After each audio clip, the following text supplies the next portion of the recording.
Hey guys, welcome back to IPL5 action on Chaotic TV.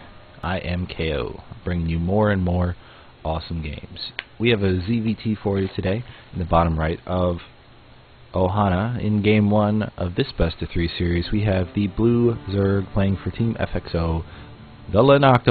It's Leenock, and his Twitter is spelled just like that. His opponent in the top left using a barcode, which I'll explain for those of you who don't know what it is in just a second. He plays for the newly reformed Quantic Gaming. It is Apocalypse, and again, it's a barcode. It's just a bunch of ones and lowercase l's, essentially just for the purpose of hiding your identity online. It's not all that difficult to do, and you see a lot of people do it in low-level ladder too, just to be really annoying. Like, why would you need to hide your identity when you're still just learning the game? Like, you can see some of the worst players use a barcode just because they think it's fashionable or something like that. It's really kind of funny, actually. Simple wall off going off for, oh, excuse the lag. There's a little bit of lag since this is an earlier version of StarCraft from the current version, which is 2.0.4. And why do we have a gasless? Okay, we're back. He did an 11 pool on a single extractor trick, and he's going to do some early pressure. He's going to bring out this Overlord, and his first 3 larvae here are going to go to be Zerglings, and he's going to essentially just put down 6 early pressure. And if he doesn't fully wall off right here, then Apocalypse is going to be in some serious trouble. Leenock, a powerful Zerg. He's winner of 3 MLGs, if I'm not mistaken. At least coming in second place on his most recent one. If he didn't even win it, I'll have to check that out in between games. Apocalypse, on the other hand, this SCV is gonna die, but it's not before it's gonna see these 6 Zerglings, and he's gonna have to finish this wall off right away. Bring a couple of SCVs to hold off and repair this stuff while he tries to bring as many Marines out as he can.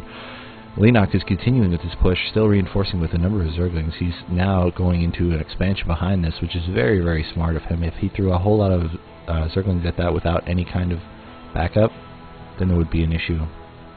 Oh, the SCV's on the wrong side. That's going to be oh so critical, because he's going to have to bring a whole nother one to repair. And of course, he's got the 2-board barracks coming out behind this. But since Leenock is putting down a hatchery of his own behind this, he's going to be able to get ahead economy-wise so much more quickly than Apocalypse is, and now Apocalypse is in a bit of trouble. He still hasn't pulled any SCVs, and that's kind of what Leenock wants him to do. It's the safe thing to do, but Leenock still wants him to pull SCVs for the sole purpose of delaying mining time and using up those minerals to repair. But since Leenock decided to forego a gas, he's not going to be able to Baneling bust at 5.5 minutes like you would see a lot of players do if they went for the Speedlings into Baneling, or not even Speedlings if you want to forego this 100 minerals, 100 gas, and just use that for extra Banelings. Now, the map control is fully in Leenock's favor as, Apocalypse, I was forgetting what his name was, does not have the money to put down a command center of his own and try to expand behind this. If he did that, then Leenock would see it, of course, and would react accordingly. If he tried to put down a command center without beefing up or even putting down a bunker, then Leenock would probably just come in with Speedlings, if he even gets gas, and do some severe damage of his own. But Leenock looks like he's going to go take this 3rd before he even takes a gas. He's just putting on a couple of queens here to help out with his creep spread, and now he puts down a single gas, 2 gases. How many is he going to put down over here? Just the 2. So he's probably going to go into a little bit of a roach pressure, and it looks like Apocalypse is putting down a command center behind this and putting down a refinery of his own. So he's going to continue his just straight up Marine pressure.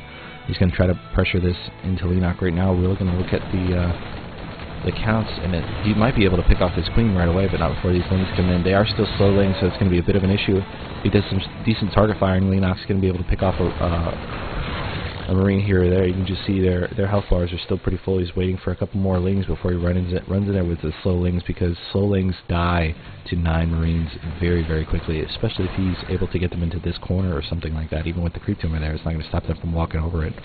Now he's got a whole lot of Marines on the map, and he's going to be the one that takes the map control right now. If he puts down his 3rd command center, yes, he's going to be using that to fill out his mineral line here. Going to put down 2 more gases behind this and just go into Marine Siege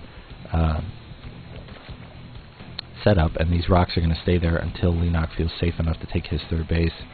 He thought he was safe, but then it looks like Apocalypse came right behind this and is doing his own kind of pressure. If he's going to definitely be able to do some serious damage with this, it's already resupply blocking Leenock because of these misrally overlords. 2 more are going to come in here, and look how quickly these lings are dying to this not even stim stutter step of the Marines.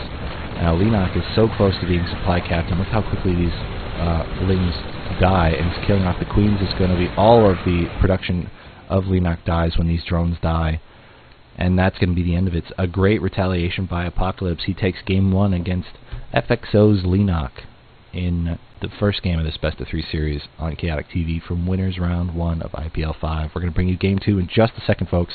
Hope you enjoy watching it. Cheers.